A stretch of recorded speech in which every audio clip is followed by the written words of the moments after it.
ਵਾਇਨਾ 'ਚ ਅਸੀਂ ਬੈਠੇ ਹੋਏ ਹਾਂ ਜਿੱਥੇ ਅਸੀਂ ਰੋਜ਼ ਹੀ ਬਹਿੰਦੇ ਹਾਂ। ਸਾਡੇ ਨਾਲ ਇੱਕ ਬਹੁਤ ਮੋਤਬਰ ਸ਼ਖਸੀਅਤ ਮੌਜੂਦ ਨੇ। ਅਸੀਂ ਨਾ ਕੁਝ ਚੰਦ ਸਵਾਲਾਤ ਕਰਨੇ ਨੇ ਮੁਲਕ ਦੇ ਹਵਾਲੇ ਨਾਲ, ਔਰ ਇਹ ਸਾਡੇ ਨੌਜਵਾਨਾਂ ਦੇ ਹਵਾਲੇ ਨਾਲ ਵੀ ਬੜੇ ਸਵਾਲਾत होंगे। तो जनाब, मुल्की हालात का की कहते हो? मुल्की हालात का क्या कहना है, आप पूछे मुल्की हालात के बारे में। ये देखिए मुल्की हालात हर जगह पे बज रहा सायरन जी। इस तरह आवाम की भी नहीं, मेरा कहने का मतलब था कि जो इकनॉमिकल हालात हैं हमारे माशी हालात, वो किस तरफ जा रहे हैं? इकनॉमिकल हालात हमारे कोई इकनॉमिकल हालात है ही नहीं। हमारे कोई इकनॉमिकल हालात नहीं है। किसी मुल्क की इकॉनमी होती है तो उसकी इकनॉमिकल हालात होती है। वैसे हम बैंकक्रप्ट हुए पड़े हुए सारों ने पैसे निकालने का टीटियाँ करी जा रहे हैं, कोई पैसे पूछे नहीं है, हम बिल्कुल हीरो लोग। तो आप थोड़ा कुछ बताना चाहेंगे कि ये किस वजह से है? इंडस्ट्री ना होने की वजह से। हमारे मुल्क में इंडस्ट्री कोई नहीं है। हमारे मुल्क में हमारा जो साया मुल्क है उसमें IT इंडस्ट्री का इतना बूम है, लेकिन हमारे मुल्क में IT इंडस्ट्री का कोई चीज़ ऐसा कोई मामला ही नहीं है। हमारे मुल्क में जो है सिर्फ ये ट्रैक्टर ट्राली जो जा रहे हैं इनका ही कोई है स्कोप, और जो कोई एक इंडस्ट्री चल पड़ती है, जैसे हमारे ये शहर के अंदर चली हुई है सर्जिकल की, स्पोर्ट्स की, कोई 150 साल से, बस सारे वही करी जा रहे हैं। तो जब तक इंडस्ट्री नहीं होगी, हमारी मैन्युफैक्चरिंग नहीं होगी अपनी, तो फिर सारी बात है। और ये जो नौजवान हैं हमारे स्टूडेंट्स, ये रिसेंटली सारे बार कोई इधर ना रहे, जो भी इधर रहेगा ना वो नहीं सर, बात तो सुन ले, मेरा क्वेश्चन तो सुन ले। ये अभी रिसेंटली 2022 की रिपोर्ट के मुताबिक 7.5 लाख पढ़ा लिखा नौजवान जो पाकिस्तान से अच्छी अपॉर्चुनिटी और अच्छी इज़्ज़त के लिए चला गया है। इसका इम्पैक्ट तो हमारे मुल्क पे ज़ाहिर बात है आने वाले दिनों में होगा। आप इस बारे में क्या सोचते हैं? सोचने वाली बात तो ये कि वो 7.5 लाख तो सियाने हैं जो चले गए। बाकी चूतिए जो पाकिस्तान में बैठे हुए उनका सोचना चाहिए कि वो इधर क्या लेने बैठे हुए। वो जो बाहर गए तो कोई रुपया कमा के कोई रेमिटेंस भेजेंगे, हमारा मुल्क चलेगा, डिफॉल्ट होने से बचेगा। वो जो चूतिए हमारी तरह इधर बैठे हुए हैं वो क्या उखाड़ रहे हैं? वो कुछ नहीं उखाड़ रहे। असल मसला तो उनका सुबह उठते हैं, सो जाते हैं, उठते हैं, फिर सो जाते हैं, खाते हैं। चूतिए तो हम लोग जो इधर बैठे हुए, जो बाहर चले गए वो तो सुकून में, और कुछ नहीं तो रेमिटेंस तो भेज ही रही है ना, आपका मुल्क तो वही चला। बिल्कुल ऐसी बात है, बिल्कुल। लेकिन इसका इम्पैक्ट जो हमारे मुल्की हालात को बेहतर होने में तो कोई नहीं है। रेमिटेंस आ गई, इंपोर्ट्स के तौर पे आपके रेमिटेंस आपके मुल्क में पैसा आ रहा है। इधर रह के क्या, लेकिन रह के क्यों मरवाए? वो पागल है, उन्होंने उनको ठेका लिया हुआ पाकिस्तान को चलाने का। वो क्यों पाकिस्तान को चलाएं? उन्होंने अपना घर नहीं चलाना। लेकिन इस तरह पेट होता है भाई, फिर घुटने होते हैं। लेकिन इस तरह तो हर जो हमारे सियासतदान हैं या हमारे इससे पहले के बात कर लें, जिन्होंने जिस मकसद के लिए मुल्क बनाया था, आज़ादी, चलो वो तो हमें मिल गई, लेकिन अब हम मिल गई, कौन सी आज़ादी मिल गई? हम आज़ाद हैं? हम कौन से आज़ाद हैं? इधर हम इधर कोई छोटा सा काम करें तो हमें उठा के जेल में डाल देंगे। कोई बड़ा आदमी करेगा उसको कत्ल भी माफ़ है। शाहरुख तई वगैरह को कत्ल करके बेहतरीन करके बैठे हुए हैं, हम लोग इधर खजल हो रहे हैं। कोई आज़ाद सूद नहीं है भाई, सारा ये घोषणा है। हम पहले दिन से आज़ाद नहीं है। पहले आपने बाबे को मार दिया, ठीक है, फिर आपने जनाब वो जो आपका लियाकत अली खान था उसको उड़ा दिया, फिर मुल्क में शुरू से ही वो मार्शल लॉ लगा रहा है। कोई इदारा आज़ाद नहीं है, तो हम भी आज़ाद नहीं है। कोई किसी किस्म की आज़ादी नहीं है, सब झूठ है, ठीक है। वो क्या कहते हैं, एवरीथिंग इज़ अ हॉक्स। तो यहाँ पे सब कुछ झूठ है, बस कोई आज़ादी सूदी नहीं है। और ये मायूसी वाली बात भी नहीं, हकीकत पसंदी की बात है। पाकिस्तान में कोई आज़ादी नहीं है। हमारे पास अक्सर हम कहते होते हैं कि बाहर के मुल्कों में या यूरोप साइड में कुत्तों के इतने को होगा जितने पाकिस्तान में इंसानों के नहीं है। आज़ाद होने वाली तो कोई बात नहीं है, बिल्कुल को आज़ाद तो हमें झूठ है। हमारा बेसिक आर्गूमेंट ही झूठ है। जी। और पाकिस्तान जिस मकसद के लिए बना था, ना चले वो सही था या गलत, वो डिबेटेबल बात है, लेकिन पाकिस्तान जिस मकसद के लिए बनाया गया था, हम उसका जो ट्रू सेंस है उसको ही फॉलो नहीं करते।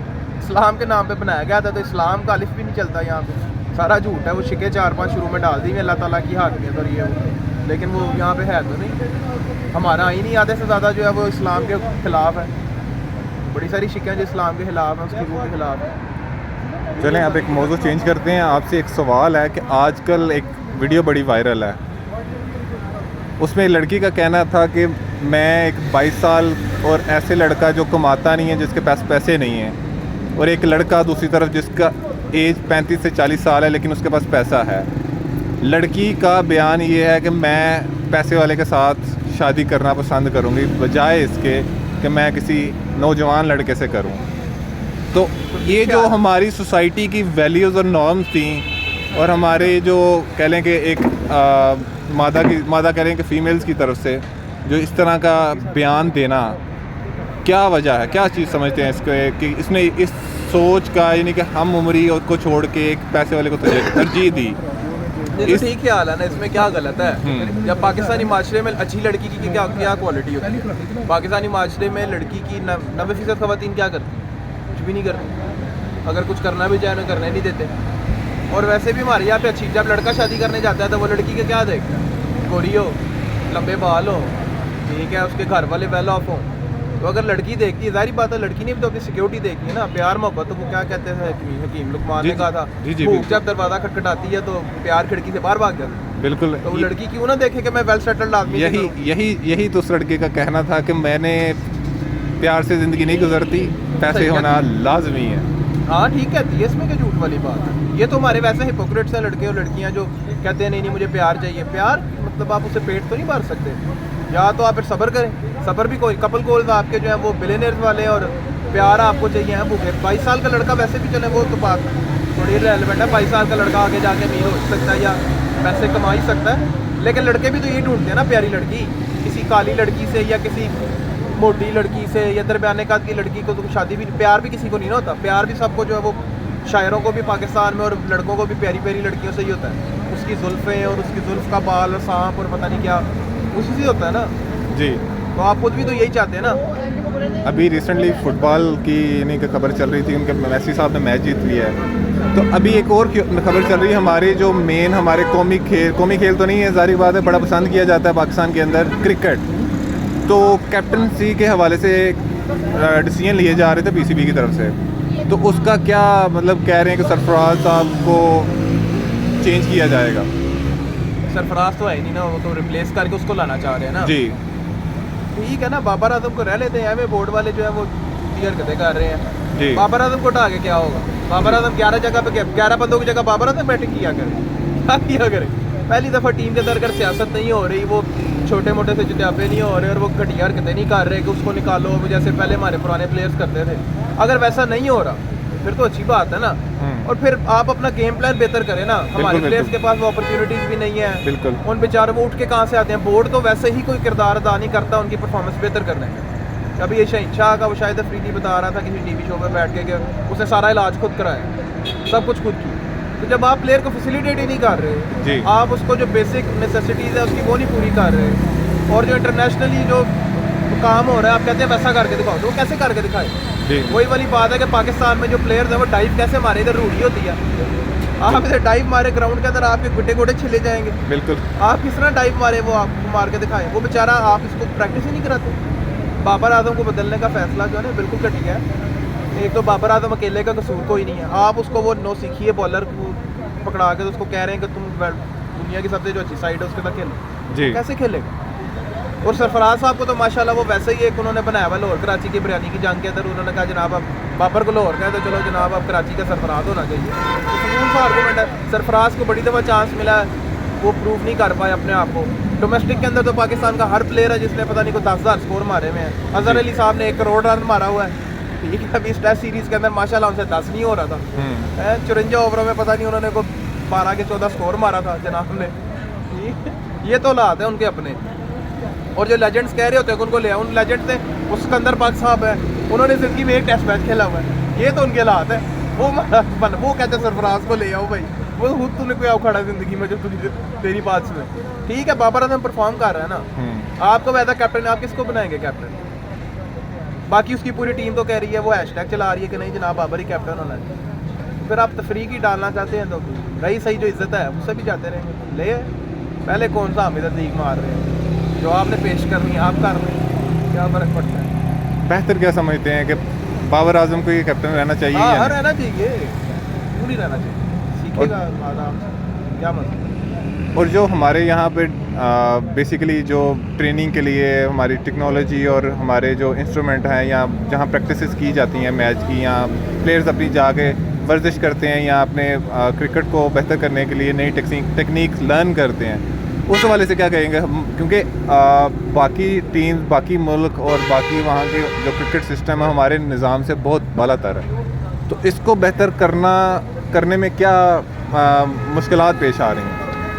मुश्किलात तो तब पेश आती है ना जब आप कोई काम कर रहे होते हैं तो फिर उसके अंदर आपको कोई हर्डल्स क्रिएट होती हैं, ऑब्स्टिकल्स आते हैं, आप उनको टैकल करने की कोशिश कर रहे हैं, आपके पास रिसोर्सेज नहीं है, कोई स्ट्रेटजी आपकी गलत है, आप कुछ करेंगे तो कोई मुश्किल आएगी ना, कुछ कर ही नहीं। वही पुराने तरीके से उनको वो बच्चों की तरह इधर से उधर तक दौड़ लगा के दिखा, चल तू 5 जंपर मार के दिखा मुझे, है वो इस तरह की वाली उस तरह की हरकतें करते हैं। हमारे भी यहाँ पे तो कोई फॉलो ही नहीं ना करते कि इंटरनेशनली क्या ट्रेंड्स चल रहे हैं, वो टेक्नोलॉजी को कैसे अंदर लेके आ रहे हैं प्लेयर्स को फिट करने के लिए। हमारे यहाँ पे वही बात है, मैं नेचुरल टैलेंट हूँ, मैं नेचुरल टैलेंट हूँ। नेचुरल टैलेंट साहब से भागा जाता नहीं है विकेट के दरमियान में, वो शर्जील खान से भागा नहीं जाता। उमर अकमल जो है उसकी वो चर्बी उसकी खत्म नहीं होती है, वो कहता है मैं नेचुरल टैलेंट हूँ, मुझे कोहली से कंपेयर ना करे। मैं किससे कंपेयर करे, मैं तू शर्म कर। कोहली क्या ब्रैकेट देखे और अपनी हालत देख। हमारी जो टेक्नोलॉजी है ना वो है ही नहीं। हमारे पास मोहम्मद यूसुफ साहब आता है, वो बताता है मैं 1971 के अंदर ऐसे प्रैक्टिस करता था, अब तुम सारे भी ऐसे करो। वो मैक्सवेल वगैरह वो एआई के ऊपर प्रैक्टिस कर रहे हैं, वर्चुअल रियलिटी के अंदर शॉट्स खेल रहे हैं।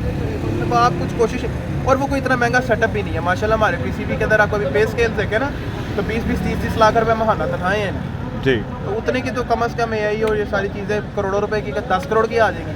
तो पीसीबी के पास 10 करोड़ नहीं है, बिल्कुल है तो क्या खैस बात है ना, जान के नहीं करना चाहते, करना ही नहीं चाहते, कोई मुश्किलात नहीं है, ये करना ही नहीं चाहते। ये कहते हैं बस प्लेयर खुद ही खेल कूद के आ जाए और बस कुछ वही बात है ना, कुदरत का निज़ाम इंटरफेयर करे और फिर हम जो है ना बेहतरीन करके जो है ना चलेंगे और बस हम कहेंगे देखा फिर हमारी परफॉर्मेंस। जी मज़ीद बताइएगा कि एजुकेशन के हवाले से आपका क्या कहना है। हमारा सिस्टम जो पीछे एक दफ़ा इमरान खान के दौर में एक तहरीक चलाई गई थी इसको चेंज करने की, तो सारे सिलेबस जितने भी थे प्राइवेट्स और गवर्नमेंट्स के सेम करने के, तो वो तो कहीं नज़र नहीं आ रही चेंज होती।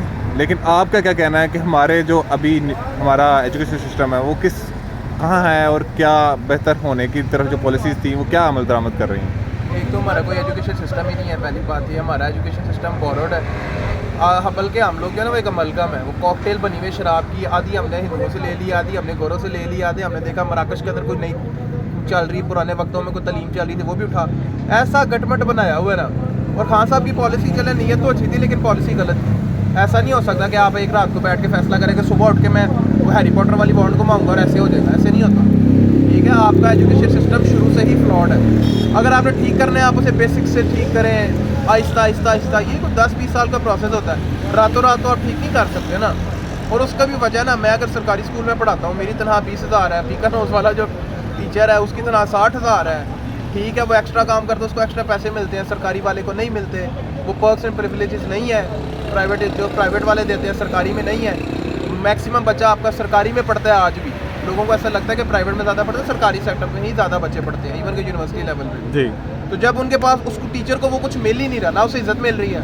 पहले इज्जत मिलती थी, चलो अच्छा पढ़ा लेता था, अब ना इज्जत मिल रही है ना पैसे मिल रही है। मतलब वो क्यों मरवाए स्कूल में आगे, वो पागल है, बिल्कुल। वो क्यों पढ़ाएगा आगे, वो आगे टाइम गुजारेगा बस, ठीक है, बच्चों को मारेगा, आगे पीछे को कहानियाँ करेगा और चला जाएगा। ठीक है, तो जब तक आप ये सारी चीज़ें एड्रेस नहीं करेंगे ना, आप जिन एजुकेशन सिस्टम से इंस्पायर्ड है ना, जो उन मुल्कों में बड़ा अच्छा एजुकेशन सिस्टम है, वहाँ पे आप टीचर्स के हालात देखें, उनको रिस्पेक्ट कितनी मिलती है, बिल्कुल बिल्कुल। पे स्केल्स क्या है, जर्मनी में हाईएस्ट पेड प्रोफेशन है। ठीक है, बिल्कुल। तो जहाँ पे आप उनको ये सारे वर्क्स एंड प्रिविलेजेस देंगे तो बेहतर हो जाएगा। हमारे मुल्क में ही लम्स है, हमारे मुल्क में ही एनसी है।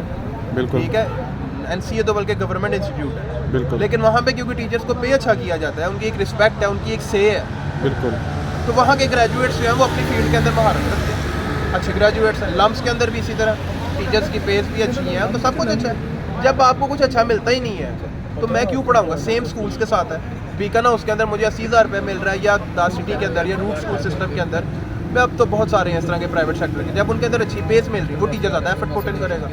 जब टीचर को कुछ मिल नहीं रहा तो वो क्यों काम करेगा। बिल्कुल इस तरह नहीं होता। ये हमारे यहाँ पे जो रॉकेट साइंस है ना, क्या मुहब्बे वतन है, तो आप ये भाई मुहब्बे वतन शतन कुछ नहीं होता ना, कोई ये इसका कोई दीन से उस तरह का ताल्लुक है कि सारे बंदे मुफ्त के अंदर जो है ना दीन की खिदमत में, एक बंदा ही करता रहे, वो कहेगा मैं क्यों करूँ।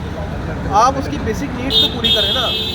मैं 10-20 हज़ार लेके क्यों पागलों की तरह काम करता हूँ, पागल। मुझे भी आप चीज़ें दें, मुझे इक्विप करें, ठीक है, मुझे आप इस तरह की फैसिलिटीज़ दें, मैं भी अच्छा काम करूँ। और फिर एजुकेशन सिस्टम जो है ना हमारा वो वैसे ही, क्योंकि हम लोगों का अपना कोई सोच ही नहीं है। जो चीज़ गोरा पॉलिसी हमें मिलती है हम उठा के डाल देते हैं। आज गोरा आगे के उल्टा लटक के चमगादड़ों की तरह पढ़ना चाहिए, सारा पाकिस्तान उल्टा लटक के चमगादड़ों की तरह पढ़ना शुरू कर देगा। कोई अकल मौत तो है कोई नहीं किसी में, जिन्होंने अकल मौत देनी है उनके अंदर भी नहीं है, वो आगे से अपनी टीटर मस्तियों में लगे हुए हैं। तो आप पहले अपना जो है ना किबला दुरुस्त करें, पहले आप आइडेंटिफाई करें कि वाकई में प्रॉब्लम है। हमारे यहाँ पे तो कोई एक्नॉलेज ही नहीं ना करना चाहता कि प्रॉब्लम है। सॉल्व करने के लिए ज़रूरी है पहले आप एक्नॉलेज करें कि प्रॉब्लम है। पर प्रॉब्लम ये इंग्लिश मीडियम और उर्दू मीडियम में कोई प्रॉब्लम नहीं है। दुनिया में बड़ी जगह ड्यूल सिस्टम चलते हैं, बड़े अच्छे चलते हैं, कोई इतना मसला नहीं है। देखा जाता है कि हमारे इधर ना वैसे भी कोई मसला हो तो वो दरगुजर कर देते हैं, यानी कि छोड़ देते हैं उस मामले को।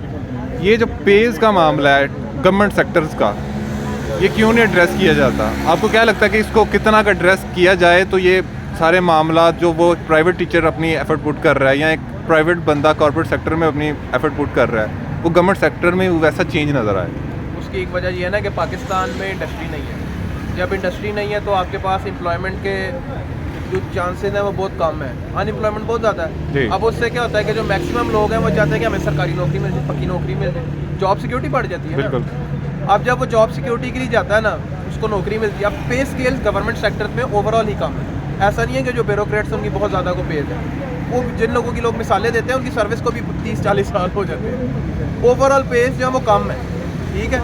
लेकिन जब लोग चले जाते हैं, आपके मुल्क में और ऑप्शन ही कोई नहीं है, वो उधर आ जाते हैं, वो फिर उस पे स्केल निकलना भी नहीं चाहते हैं। कहते हैं यार बेरोजगार होने से अच्छा चलो 20-30 हज़ार तो मिल रहा है, ये 40-50 या 100 जो भी मिल रहा है वो उसी के अंदर आता है, ठीक है। वो जब उधर फंस जाता है वो कहता है मैं फंस गया हूँ, तो ठीक है। फिर उसके अंदर वो जो मोटिवेशन होती है या जो उसके अंदर वो कोई होती है ना कि वो काम करना चाहता है, डिफरेंस क्रिएट करना चाहता है, वो ख़त्म हो जाता है। वो पाल रहा है अपना पेट, वो ढूंढ रहा है मजीद अपॉर्चुनिटीज़ के, मजीद पैसे कैसे कमाए। उसके लिए फिर वो अकेडमीज पढ़ाने लग जाते हैं, स्कूल में पढ़ाते नहीं है या कॉलेजेस में जानबूझ के कि बच्चे हमारे पास बाहर कहीं आएंगे, अपने पढ़ाई चढ़ाएंगे, पैसे लेंगे। असल मकसद ही आप समझे ना कि सारा का सारा जो है ना मसला वो पेट का है। आप जब किसी बंदे किसी इंडस्ट्री में भी कहीं पे भी बेसिक नेसेसिटीज़ पूरी नहीं करेंगे। अब गवर्नमेंट सेक्टर में आप देखें SHO के पास इख्तियार जो है वो बादशाह वाला है, और तनहा उसकी जो है वो अल्लाह माफ़ करे किसी प्राइवेट सेक्टर के चपड़ासी वाली भी नहीं है। चपड़ासी को बुरा प्रोफेशन नहीं है, लेकिन मतलब उसकी पे स्केल वाइज कोई तनहा नहीं है, तो फिर वो डिलीवर कैसे करेगा? पुलिस के पास डंडा है, सामने दहशतगर्द आ जाए तो डंडे से मारेगा, क्या करे? दौड़ ही लगाएगा ना। बिल्कुल बिल्कुल।